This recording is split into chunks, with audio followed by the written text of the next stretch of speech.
ಏನ್ ಪೆರಿಯ ಪ್ರಪಂಚ ಅಂತ ಗೂಗಲ್ ಮಾಡಿ ನೋಡ್ದೆ.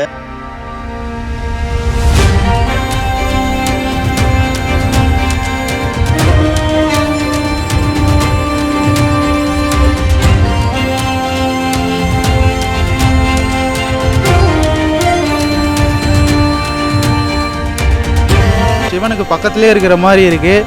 I can feel the positive energy. ஒரு நல்ல மன நிம்மதி கிடைக்கும் இங்கே வந்தால்.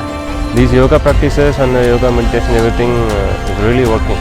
ನಾವು ಇದೆಲ್ಲ ಕೆಲಸ ಇಲ್ಲ ನನ್ನ ಮಕ್ಕಳು ಮಾಡೋದು ಅಂತೇಳಿ ಅಷ್ಟು ತಲೆ ಕೆಡ್ಸ್ಕೊಂತಿರ್ಲಿಲ್ಲ. ಇಲ್ಲಿ ಗೂಗಲ್ ಅಂಟಿ ಲೆಫ್ಟ್ ತಗೊಳ್ರಿ ಅಂತ ಹೇಳ್ತಾರೆ. ಹೋಗುವಾಗ ಸ್ವಲ್ಪ ವಿಲೇಜ್ ಒಳಗಡೆ ಹೋದೋ ತರ ಫೀಲಿಂಗ್ ಬರುತ್ತೆ. ಅಲ್ಲಿ ನೋಡಿ ಮುಗ್ಧ ಜೀವಿಗಳು ಅಡ್ಡಾಡವನೇ ಬರ್ತಾರೆ. ಬೆಂಗಳೂರಲ್ಲಿ ಬರೀ 3 ವರ್ಷದಲ್ಲಿ ಇದನ್ನು ಫಿನಿಶ್ ಮಾಡಬೇಕು ಅಂತ ಸೆಲೆಕ್ಟ್ ಮಾಡಿರೋ ಪ್ಲೇಸ್ ಇದು. I'm an engineer by qualification. I run a food processing industry in Pina. Weekend ಅಂತೂ ಜನಗಳು ಪಿತ ಅಂತ ಬರ್ತಾನೆ ಇರ್ತಾರೆ. ನೀವು ಧ್ಯಾನ ಮುಗಿಸ್ಕೊಂಡು ಬರುವಾಗ ನಿಮ್ಮ ಮನಸ್ಸಲ್ಲಿ ಏನೋ ಕಳ್ಕೊಂಡಿರೋ ಫೀಲಿಂಗ್ ಬರ್ತಾ ಇರುತ್ತೆ. ಆಮೇಲೆ ಗೊತ್ತಾಗುತ್ತೆ ನೀವು ಸ್ಲಿಪ್ಪರ್ ಕಲೆಕ್ಟ್ ಮಾಡ್ಕೊಬೇಕು ಅಂತೇಳಿ.